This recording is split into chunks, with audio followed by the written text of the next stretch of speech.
And we are live. BC Simon here. We are doing Ceausescu's Lost Children, episode 5. And today we are with Dani Hibbard. She lives in Calgary, Alberta. It's so nice to have you here today, Thank Dani. you for having me. So, we have an interesting experience together long term. We've known each hmm other roughly 15 plus years. I think so, yeah. It's been quite a long time. Um, yeah. So I want to talk about today your experience and where you're adopted from. So I was adopted from Bucharest, Romania, um, and I was adopted into a Canadian family. And yeah, So both how me and my old were you sister. at the time? I was about 1.5, I'd say. And then also my sister was adopted as well into the same family with me.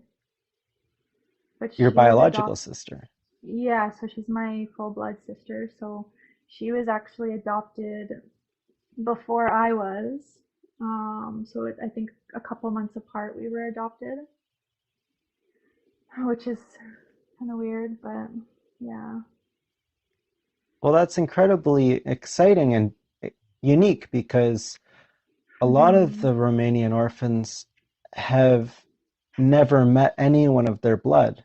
Yeah. At what point did you recognize that you and your sister were related and not your parents? Oh gosh, I think I've always, I guess, kind of known. I don't know. Honestly, I'm not too sure. I don't really remember like a lot, I guess, from my childhood, like when I was, I guess, really, really small. Um, but yeah, and I guess I've always known, for some reason, I've always just known that I was adopted. Like I can't remember if my parents ended up telling me I was at some point. I guess, kind of always knew. So yeah. So you've had an extreme curiosity about being Romanian for a very long time because hmm we happen to be on a chat site 17, 18 years ago. And Yeah. we got to know each other that way. And one of hmm the questions on that site is, what background are you? And obviously, hmm how we met was Yeah. because we both wrote Romanian. Yeah. I don't actually even remember a lot from those times, to be honest, but I remember we had met obviously through, I think it was like Nexopia at the time. Um, but obviously the details are blurry to me, but I trust your word for that. Oh, such a long time.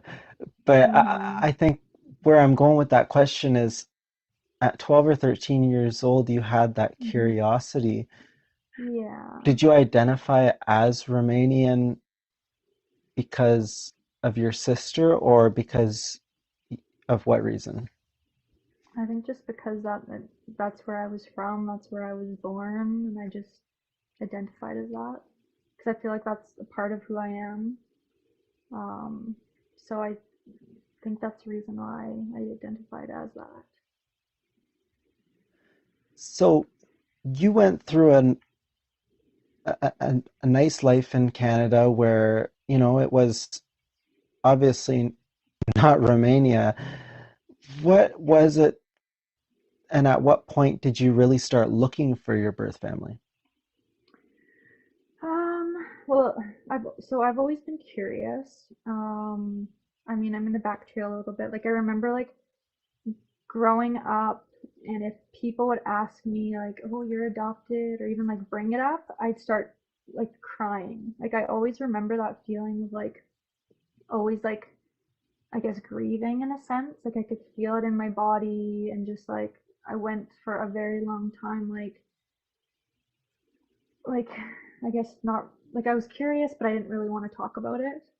And it took me up until I think 2014 to actually like finally speak to my parents about like my adoption documents and all that kind of stuff. Um, so I would say, yeah, 2014, I finally like took the step to actually look at the documents, see what their names were, their dates of birth, where they lived, and all that kind of stuff. And then from there, I kind of went on this long journey of like, I guess things unfolding as I guess, as I dug more into things. And when you dug into things, what was it that you had found, or what way did you try to find things, and how long did you look? Yeah, so 2014. So I think I would occasionally like look on the internet, like searching their names, searching their dates of birth, searching their addresses that were on the paperwork, and I'd go through literally like pages and pages of like, because I guess their names are somewhat common, so I just would always like hit a dead end, hit a dead end. And then, so I think it was like 2015, I was like, well, maybe I should write a letter to both the addresses of my parents. But then I was like, well, what am I going to say? Like, what are they going to think? Are they going to care? Are they going to respond? Obviously, like I think a lot about all these things. So I just was like, I'll just keep it simple, easy to digest, and also hoping that I don't like scare them or anything. So I think I don't know if I wrote it in Romanian through Google Translate and then wrote it in English. I can't remember if I did both of it, both English and Romanian, just because. But I did end up sending them to my father's address and my birth mother's address, and I waited a very long time and I actually didn't hear back from them at all. So I felt like very discouraged and like, like, did they get it? Did they not get it? Like, I just like didn't really know what to think. And then kind of after that, I just like every now and then I would like search, wouldn't find anything. I would look on Facebook, I wouldn't find anything. I even went as far as doing like I think it's the 23andMe DNA test because I was like, well, maybe like I'll find some family on there. So I ended up doing that. And I found like second, third cousins. I didn't find anybody like closer than that to me. Um, so I think that puts us at maybe like 2016, 2017, kind of that time frame.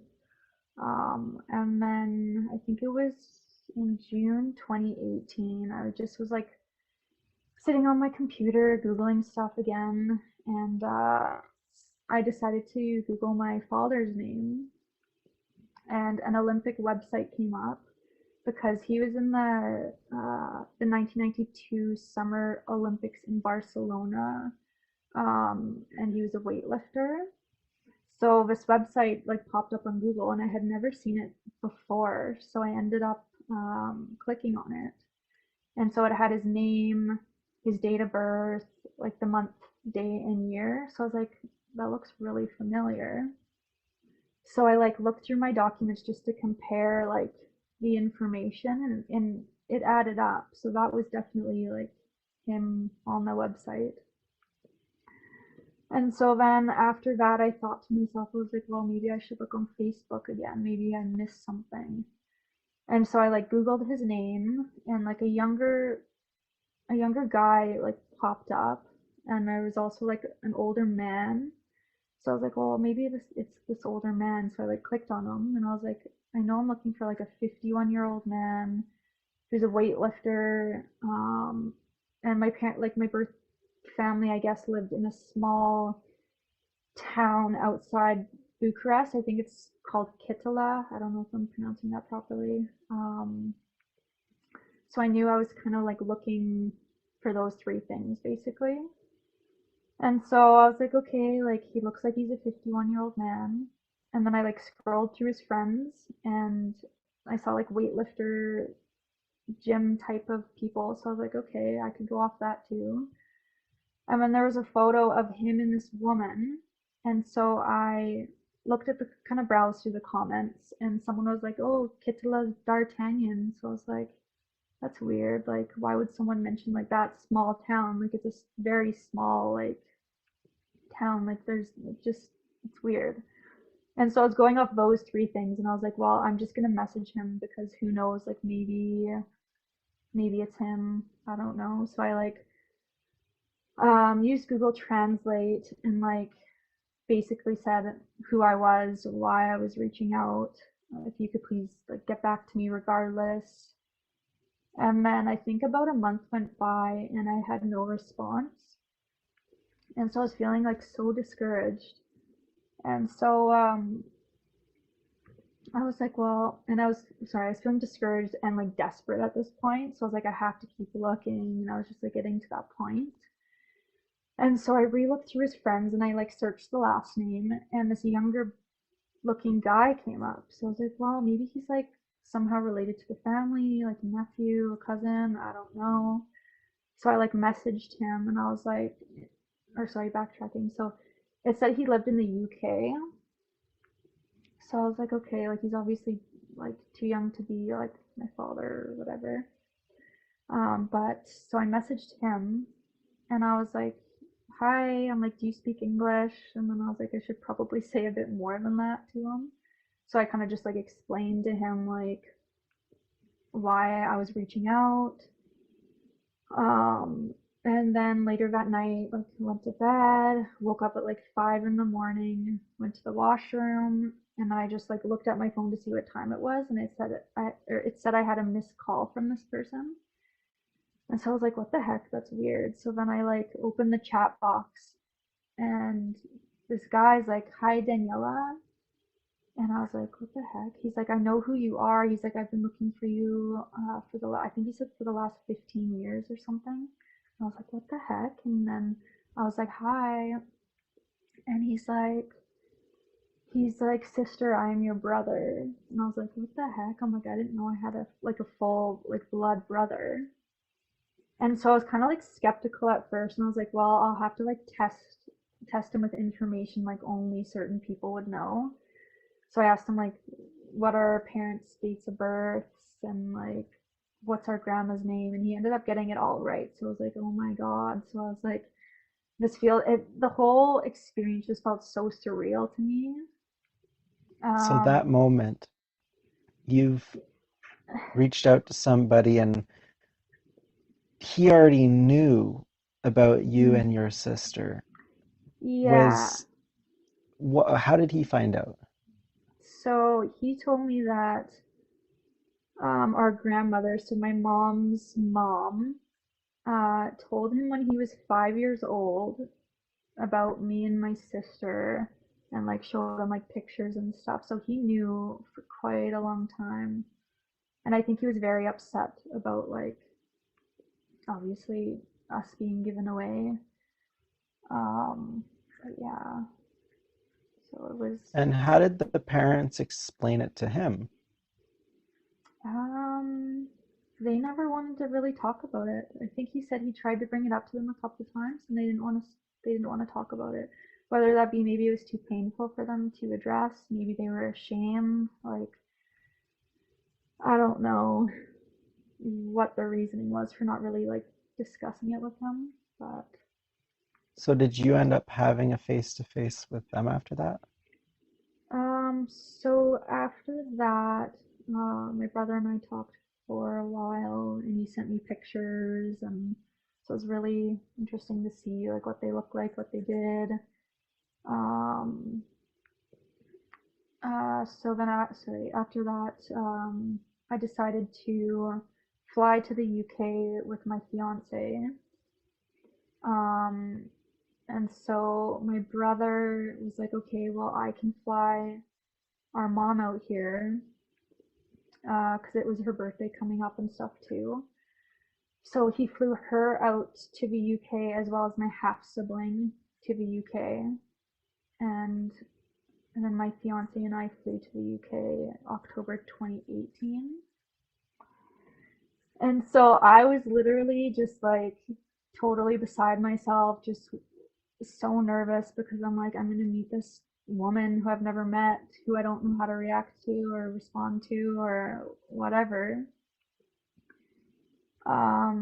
So I was just like, can you bring me a bottle of vodka? Can you bring me something just to calm my nerves just until we get to the house? So it helped, but I didn't even know, like, I guess what to feel.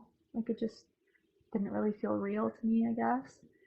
Um, That's the bartender in you coming out. yeah, right. So yeah, it was a bit of a struggle for me. But yeah, so when we did actually get to the house, I walked through the door and she saw me, came up to me and hugged me and started crying. And I was just like, I don't know how to respond. Like I didn't know what to say. There's a language barrier too. Like she didn't speak English. Luckily, my brother living in the UK knows English now, so he had to basically try to translate the entire time.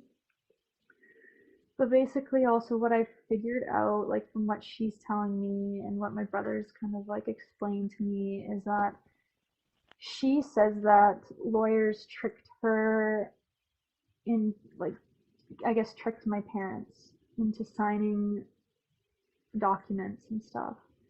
So this is what they tell me. So they said that um, the lawyer, I don't know if this is the lawyers on the Romanian side, Canadian side, I don't really know, but they said that my father would further his career in weightlifting in Canada, and that my mom would be a nanny in the household to wherever my sister and I were going. And so I guess they signed all the documents, thinking that they were also going to be going as well. And then it just never happened. I think my birth mom said she went to submit whatever paperwork or whatever, and the lawyers just wouldn't answer her or talk to her. Um, And how much did your Canadian parents pay for all that to happen? Did they tell you? oh gosh, I never really asked about the money side of things, but I'm assuming they probably paid a lot. It's not cheap to like adopt kids from Romania, I think at least. I mean, I don't really know. Let's just leave it And at that. did Um, your mother mention any exchange of money or so this is what I've been kind of rifling through lately is I've talked to like I've reached out to many different people in the family, whether that be like half siblings, cousins, people who uh, I guess knew me as a kid or like associated with the family. There's been a couple that have said, "Oh, like your birth parents ended up getting money for your adoption." So I don't know the exact amount, but I think I read somewhere it was like 2000. I think it translated to be 2000 Canadian or something. Like I don't really know though. There's a lot of like a lot of different stories and a lot of a lot of information that I'm trying to piece together. But I don't know if I'm ever gonna fully get the whole picture so because you lived with the family until a year and a half? yeah. So I was told that I lived, or sorry. So my sister and I, yeah. So I would live with my parents. And then I think my sister, when she was 3 months old, was with the parents, and then she went into a hospital because she had some health problem. I don't really know exactly what it was. It's not clear. But then at some point too, I heard that I also was with my grandparents at another point because like my birth parents aren't together anymore. Hmm. Um, so yeah, there's a lot of like I guess unknowns and pieces I'm trying to kind of put together.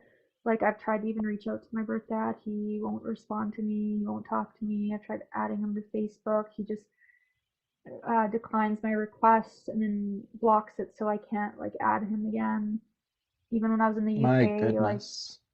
even when I was in the UK, like he lived in the exact same town that my brother lived in, and he's like reaching out to my dad to be like, oh, like Daniela's here, like she wants to see you, she wants to meet you, um, and he just like would read it and not respond, wouldn't answer the calls, and still to this day like won't respond.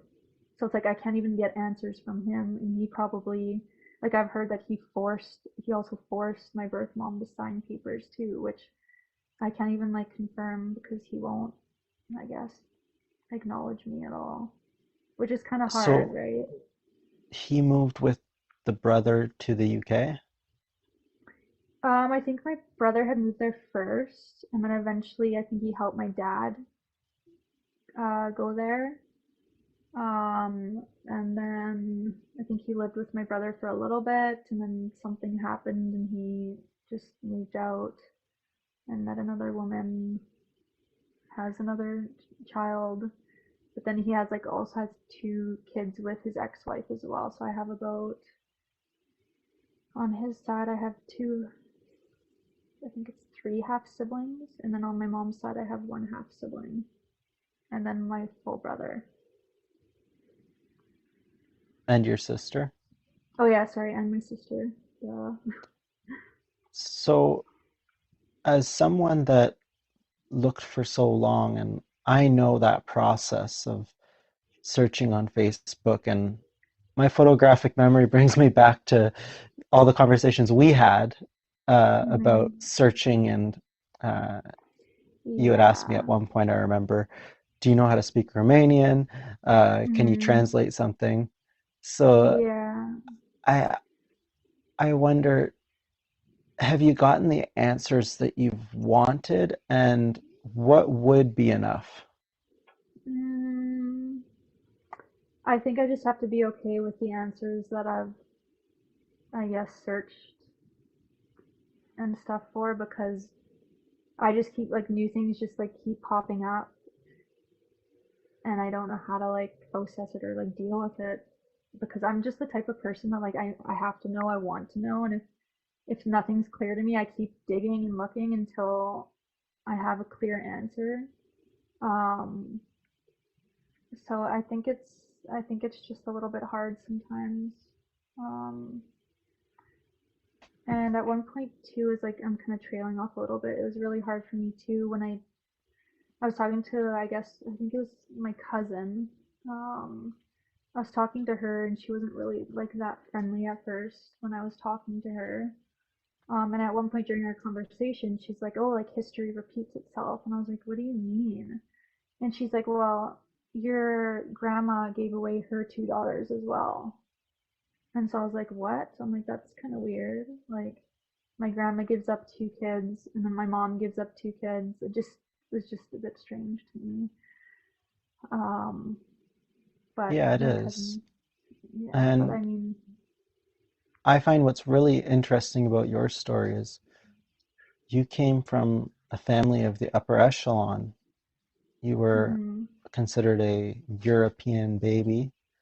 Uh, mhm, you didn't live in an orphanage or a hospital. So yeah, that right there makes things even more unique, but also mhm, raises some questions because there must have been yeah. a bond built between your mother and you girls.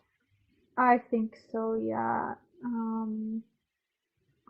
Yeah, I think so. Because I feel like why, like as a young child, why would I be so like, I don't know, like obviously taken away from my like birth family as a young child. I just remember always like like crying or like grieving and not wanting to talk to anybody about it. So it's like I feel like a part of me must have known something at that age. And when you met her, Hmm. was there a smell or any indication that she was her without knowing she was her? Mm, when I first met her, I instantly obviously like felt and sensed a connection just by just like looking at her. But I think that's kind of all that kind of just stuck out to me. And how did she embrace you? She's a very kind and loving, affectionate woman. Um, so I could tell like a part of her, and she's apologized to me. She obviously cared about us a lot, and it was very difficult for her to make the decision she made, especially because she was poor and she was in a bad place and she was very young and she didn't have a stable relationship. So So I think that's I. where this gets really interesting because he's an Olympic weightlifter. In Mhm. Romania, they value their athletes and they're in the Olympic Village. I mean, Mhm. these people are treated as like Kardashians in Romania. They're Mhm. Yeah. celebrities. At what point did they divorce, and was there an addiction of some Um, sort involved that resulted in this? I don't think they were like officially married. I think maybe they were just dating, but I honestly I don't really know. I've just been told that he's not a good man and not to trust him. And based I've also created my own opinions based on like him not responding to me or acting the way he is acting because I feel like if he was innocent or maybe didn't do something, he'd be more willing to talk to me or something. Like I could think maybe he's just ashamed. He knows he did something possibly and then just doesn't want to deal with it or acknowledge it. He just seems like that type of person based on. Absolutely. And when we talk about a life, an individual, it's it's a tough one because they move on and they try to forget about what it was and what happened. Mhm. But Mhm. as a human being, it's impossible to do that, and it's difficult to understand. Mhm. Maybe there are thoughts every day about the girls that he gave up, or maybe Mhm. that created a downward spiral and you never get those answers. But that Mhm. leads to my next question for you personally is Sure. Yeah. where do you find the motivation for yourself in life to find your own path? Because obviously you don't identify with them individually, but as Mhm. a Romanian, you do. Yeah. Like for me growing up, like I feel like I've kind of always, I guess, struggled to fit in. Like my adoptive family, so I don't know if I've mentioned this before, but we're a family, there's 12 kids. So me and my sister were adopted into a very large family. So it's like sometimes it's like you feel like you don't fit in properly, like you feel like I guess a lot for me was like I don't know who I am. I I'm this, I'm that. Like I feel like I'm in two different worlds but don't fit in properly into either world kind of thing. Um but all my life I've kind of like pushed myself like if I was feeling like depressed or anxious or whatever, I would always force myself to try to better myself, try to work through whatever I'm going through, whether that be going to counselors or a huge thing for me, I guess, was meditating. Like I meditated a lot just so, I mean, maybe I used it as like an escape, maybe, I don't know. But I always just pushed myself to like, to grow, to develop, to I don't know, research stuff just because I didn't want to feel whatever I was feeling. Um, And that's a common theme I've noticed with a lot of Romanians. Um, mhm, I apologize for a sec. The idea that people need to find a way. Sorry. Sorry, one second.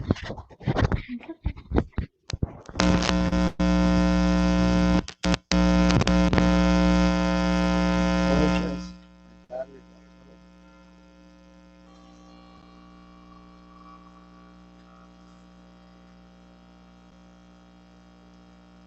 I'm sorry.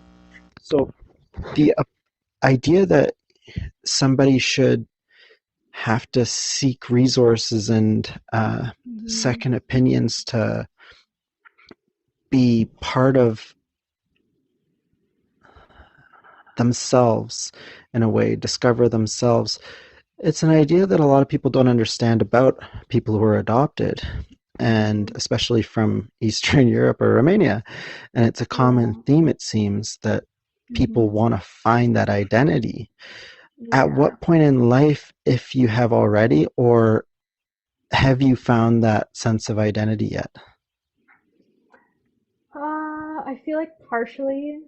Um, I mean, where I am at my life now, I feel like I have a little bit better idea of who I am, what I like, what I don't like what I want in my life. Whereas like prior to me being like 30 years old, I had no idea.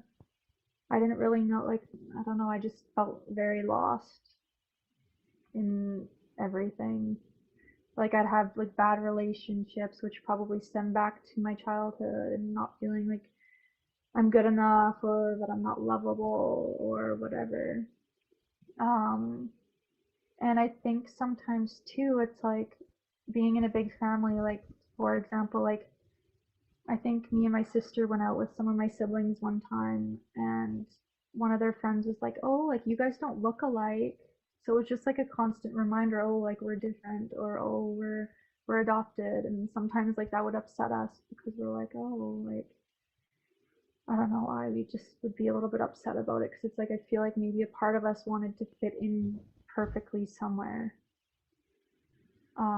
But like now I've kind of realized like anything relating to Romanian culture or heritage or whatever, I have to bring that into my own life. I'm the only one that can like I get learn the language if I want to learn the language, or if I want to try Romanian food, I have to like be willing to research that and like incorporate it into my life with I guess anything.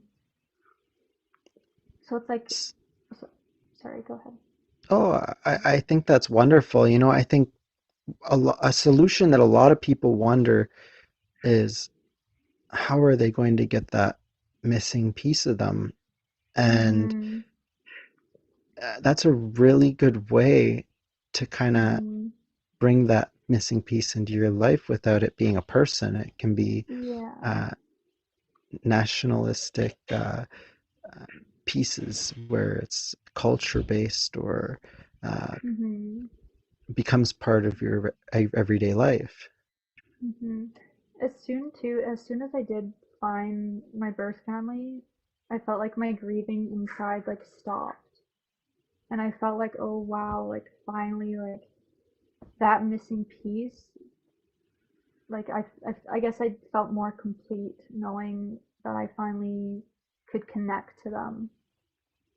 Even though sometimes I Absolutely. still feel a little bit like out of place. I think I'm always going to feel a little bit out of place, but that's Well, just because how I it is. think when you say something like somebody, and they might not be ill-intended by any means, Mhm. but to Mhm. say, hey, you kind of don't look like your siblings, then what do you turn to?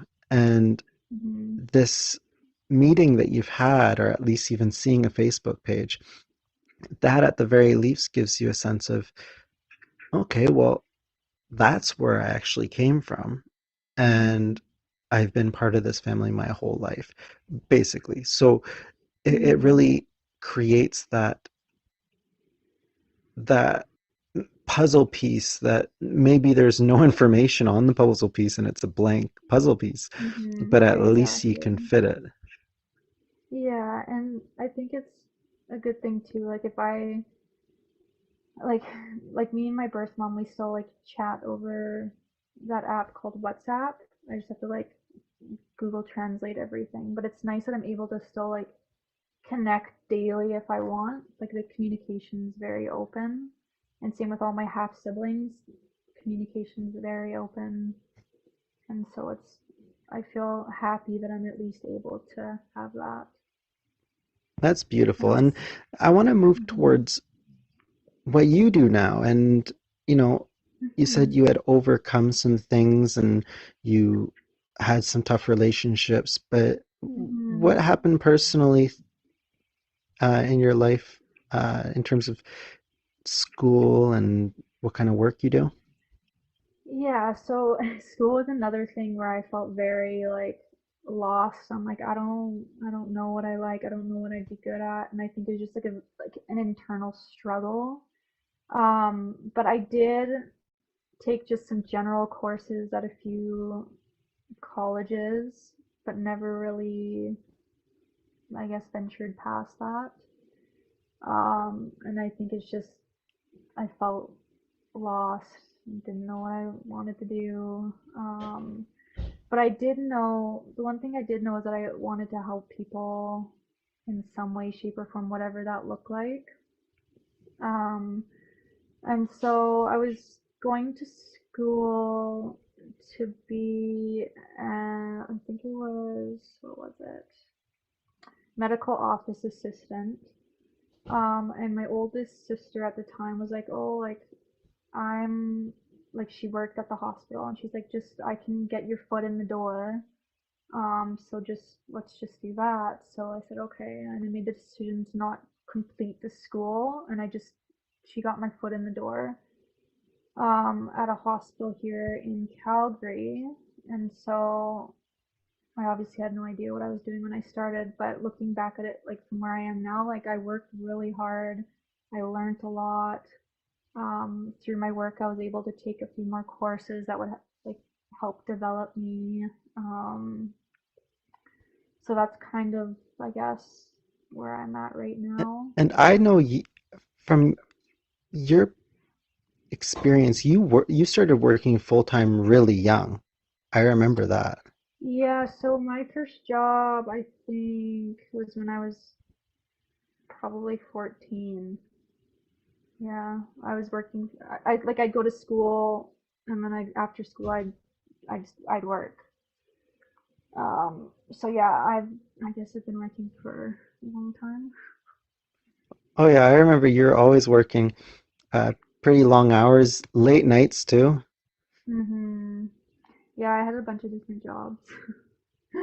Some I don't really But it like develops a talking work about. ethic. I mean, Yeah, totally. someone can go to school for 20 years and get a PhD and all these other Mhm. accolades, but that practical work experience of doing a bunch of different things, Mhm. I Yeah, think professional environments want that type of work ethic over the person that walks out of totally. Yeah. school and wants things handed to them. Yeah, so it's like I think it's possible, like whether you go to school, you don't go to school, or you have partial school. Like I worked my butt off. I worked really hard. Like was always helping people. I was always growing myself and learning. So I feel like I've worked really hard to get to kind of where I am at right now. Whether yeah. And for the future, where do you see yourself? Oh gosh, I don't really know. I'm not too sure at the moment. Probably still working in Is the there anything you hospital want to and achieve? mm, I don't know. Like I wanna like obviously I still want to be able to like I help people like in the hospital, but I still want to be able to like help uh I guess Romanian people and that kind of thing. Like for a while there I was working with I don't even know how to say her name properly. Elena. So I was helping her a Ileana or little bit. something? I Ellie, don't know. yeah, sorry, I totally butchered it. So I was in February, I was sitting in my car and I was like, what am I passionate about? I'm like, I was into photography for a long time and that was kind of like a thing that I could just do. But I was like, what am I really passionate about? And I was like, I would love to like like help people, help Romanian people. And I was like, well, maybe I should message her. So I messaged her. And so I started kind of helping out with just kind of behind the scenes type of thing, just helping her edit documents and look at ways to like build a website and stuff. And then she recently wanted me to do a few more things, but just right now with the timing of like things going on in my life, I'm not able to put in a lot of that work at the moment. So I'm hoping maybe like a little bit down the road I can maybe get back into helping or something. So what it seems like is that when you were young, there was a whole lot of trying to figure out the past, and now Mm-hmm. for the first time in your life, you're starting to try to figure out the future. I think so, yeah. I think, yeah, definitely. That's quite exciting, actually, and I think it's Yeah. um, the mark of somebody that has moved on and been able to find that closure to some Hmm. degree. Yeah, definitely. I mean, I wouldn't say I fully have closure with some things, but I think for the most part, like, I'm trying to, like, my birth parent situation, I'm trying to look at things from their point of view and how their lives must have been, and just try to have empathy and compassion for them and try to forgive them for whatever they did, because I can either stew about the past, stew about whatever happened, whatever they did, and be mad at them, or I can try to be okay with it and move forward and accept what I have now in the present moment.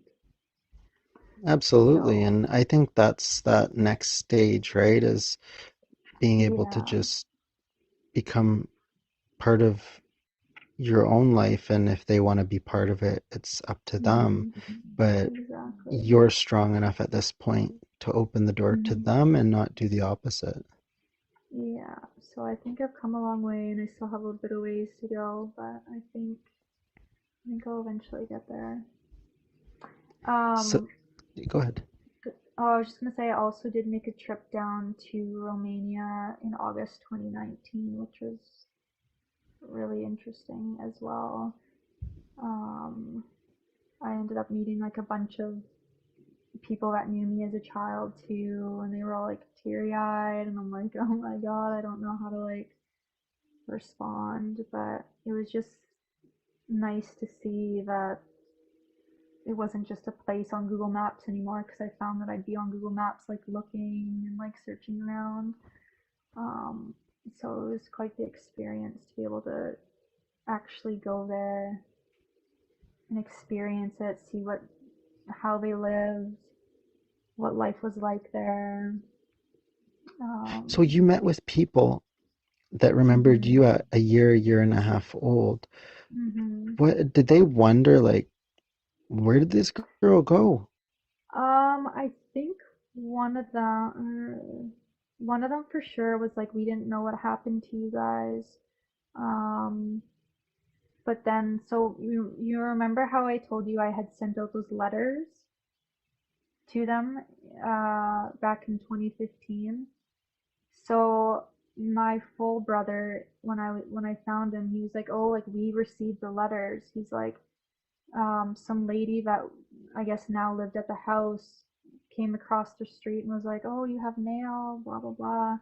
But one of the women that I met when I went down there was like, "Yeah, we didn't know what happened to you until we received the letter. We were like, oh my God, they're alive or they're okay." Um, Wow. but my brother wasn't able to actually physically get the letter from them to see what it said. I can't remember why. I don't, maybe someone at the post office there, or I don't even know. I can't remember exactly what he told me. But he seemed to know about the letters when we connected, so I was like, okay. I was like, no one knew about that except for me and my sister. So it was So just, who went with you to Romania?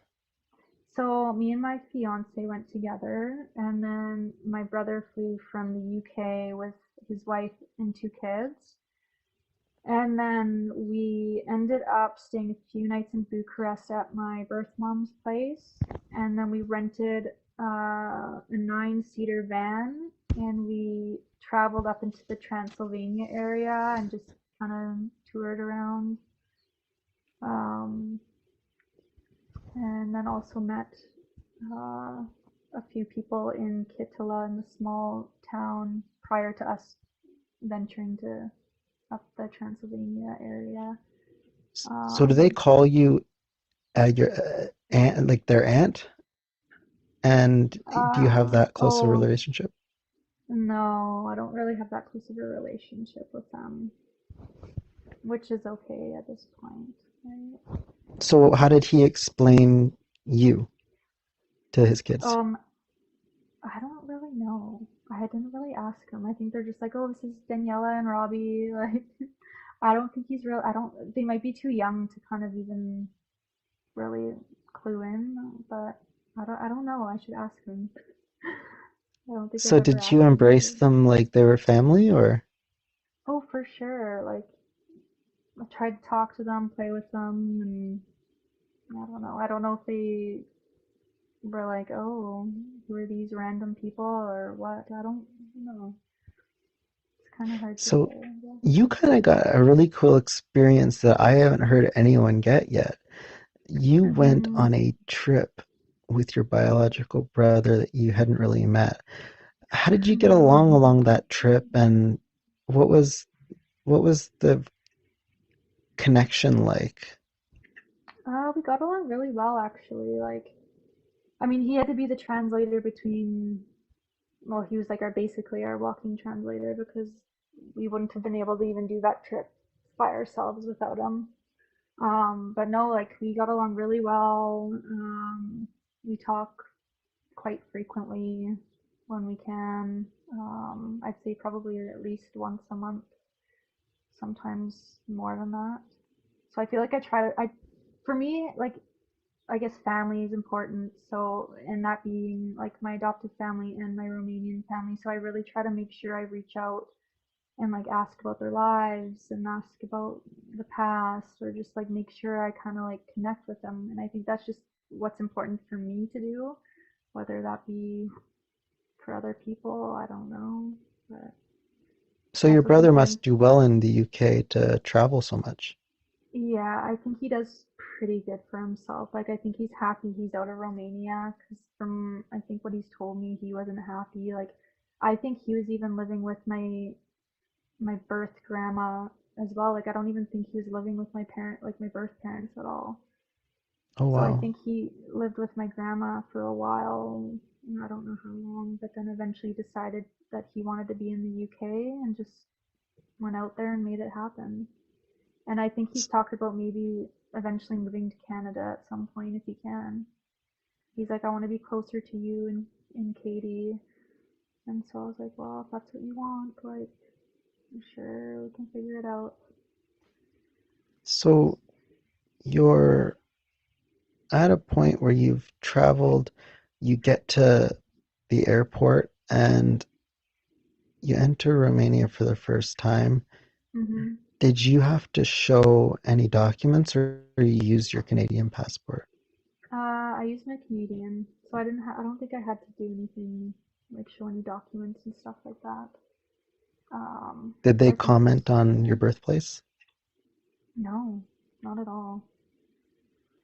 It's Oh, that's funny so though, because interesting. I was looking at my documents and my birth certificate says that I was born here, which I'm like, that makes no sense, but okay. But maybe that's just something that happened back then. Oh, so your passport actually says birthplace, Alberta, Canada.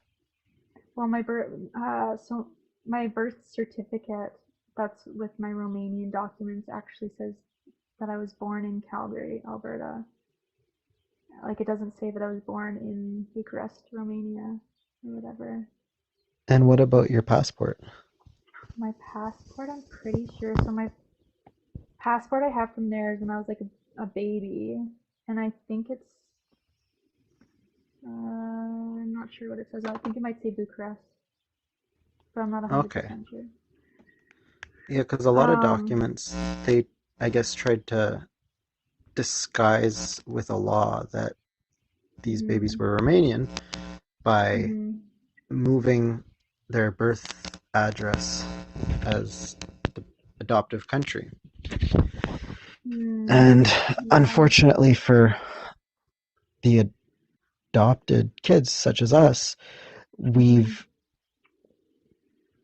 been marginalized from our identity as a result of it, Mhm. which is a good reason for us to speak out and introduce ourselves so that we're not Mhm. hidden from the world anymore. Yeah. And Yeah. did you feel a bit less hidden at the point where you were in Romania? You look Romanian, you see other people that look Romanian. I actually felt like I was home, to be honest. I told my fiance, I was like, I'm gonna kiss the ground when I land, like as a joke, obviously. Um, but yeah, like I felt like I fit in perfectly, I guess. Just like seeing the people and I don't know, it's just like just a feeling I kind of had, which was kind of like nice to have. The air, the The air, the entire people, existence. yeah, like the whole experience. Like I was so happy that I did it because it was something I knew like when I was younger. I was like, I want to go to Romania and I want to visit, but it's like just funny how like it was happening, and I was like, oh my god, like this is actually real. So yeah, I'm really happy I was able to go over there and experience what I did and meet the people that I did, because I don't know if I'll ever be able to. Oh, I'd like to go back there again, but it just kind of depends, like when I have the time and stuff like that. So, was your Yeah. fiance a big influence in you going through with all this stuff, or was that something that you were He trying to do? he was very supportive the entire time, and I think that really helped me get through everything, like the emotions, being able to like go to the UK. Like I was terrified to go to the UK all by myself for some reason. I'm like, I don't like. I guess I just don't like to travel by myself, and so it's like just having like someone there to help me get through it and be supportive emotionally, mentally. Like I think it really helped. I guess my experience with everything. So he was amazing, like amazing the entire time. And So was it, was there any moment where you remembered anything? like as a child, like when I was there, like as a child. Yeah, like Yeah. there were, if there was a park or a street or a Um, house. I don't think so. Nothing really like came to my mind, but I mean, I could maybe be blocking that out too. I don't know. Well, you were so young, but you were Yeah. walking already, so that's Mhm. why I ask. So I was like, yeah, I was like 1.5, I think. Let me think. So my sister was adopted August 1990, and then I was adopted October 1990. So I would have been like a year and 7 months. So yeah, I don't know. I can't really say that I really remembered anything, to be honest. Did your parents in Canada say that you had any difficulty in adjusting? Because there's a difference between you and a lot of the orphanage kids, but I Mhm. want to see what similarities there are as well, because we've got Yeah. a situation with the orphanage kids that they Yeah. didn't learn how to walk and they weren't nurtured. Yeah. I'm assuming that you did get that nourishment, and Yeah. where were the difficulties in transition? I think just for me, like what I can remember as a kid is being angry, feeling like I was grieving the entire time. Like I guess those are the only emotions I really remember. Or sometimes I think my sister said we were scared at one point to like come out into the hallway or something, and she said it's because we were scared, but maybe it was because we were in a new environment. We didn't know anybody around us. It's yeah, maybe on some level we kind of knew. or Well, something. you leave your home to Hmm. a home with a ton of kids, a new Yeah. family, and they say, here's your bed. You must have Hmm. just been so confused, and the withdrawal of for a almost 2 year old Hmm. from their mother must have been extremely difficult to handle. I wonder, did your Yeah. Canadian family speak to you about that at all as you were older, or did you I ask anything don't, about it? I never talked about anything, and I think it's because I never wanted to upset them. And I think it's because I wasn't ready. Like, I wasn't ready until 2014. I think at that age, I was probably like maybe 25 or older. I can't really remember off the top of my head. But I find since 2014 onwards, I'm more open to talking about things. Like my parents are more open to like telling me about whatever's happened that they know about or can remember. Um, but besides that, I honestly don't know. So 2 years old, how did you, or did you ask how you responded to the Canadian food? Hmm, I think sometimes I would just hold on. Can you still hear me? Oh yeah. Okay, my headset just died. Uh, I don't know specifically, but I remember just like holding like food in my mouth for long periods of times. I think for hours sometimes, and I don't know if it's just maybe it was the different food. I don't really know. Um, but yeah, I don't know. I don't really know about that. And after you went through the experience of meeting your siblings, did your sister start to gain interest in that? Um, no. Sorry, I'm just gonna put in my other headset here. Just bear with me one second here.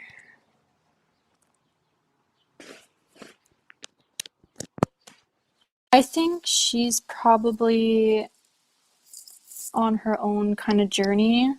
Like I think that I don't know. I don't know if she's ready to kind of dive in to the extent that I have, which is totally up to her, and I just try to respect that and just try to like be there if she wants to talk about things, or sometimes I try to like egg her and push her a little bit into like talking to them more, but then I'm like I can't force someone to do something they're not ready to do. So I think we both are kind of just on different pages, which is fine. And she also has her own children now, so it's a bit different. Exactly. So, I mean, I think eventually one day maybe she'll come around and she'll want to be curious and figure out her own journey on her own, but and that's fine, right? So my last question really for you is when you get older and life is starting to introduce children into your life, and if that's something that you want, Mm-hmm. is is there an element of you that wants to teach your children about who you are and introduce to them that they are Romanian? I think, yeah, I think I'd like to do that. I think it's important to me, and I think it would be, yeah, I think it would just be something I would probably do for sure. All right, and the very last thing, No if you worries. could think of one thing that you want to accomplish in this world, Oh say gosh. if you could just snap your fingers and that's what you're able to do, what would it be? Oh God, I have no idea. Um, I'd probably have to think about that. I don't really know. I'm That's a not tough sure. question. It is, especially on the spot. I'm like, I'm not really sure to be honest. Okay, so this was Ceausescu's Lost Children, episode 5 with Dani Hibbard. Dani, I'm so happy to have spoken with you today, and I have so Thank much you so respect for you. much. I really think that you are a genuine person with such a kind and honest heart. I've known you for a long, long time, Mm-hmm. and you've been this consistently the same person for Thanks. like 17 years. So Mm-hmm. uh, I think when people look at you, the genuinity and the honesty is just so transparent and evident. Thank you. All right, thank you so much for being here. Okay, take care. You too.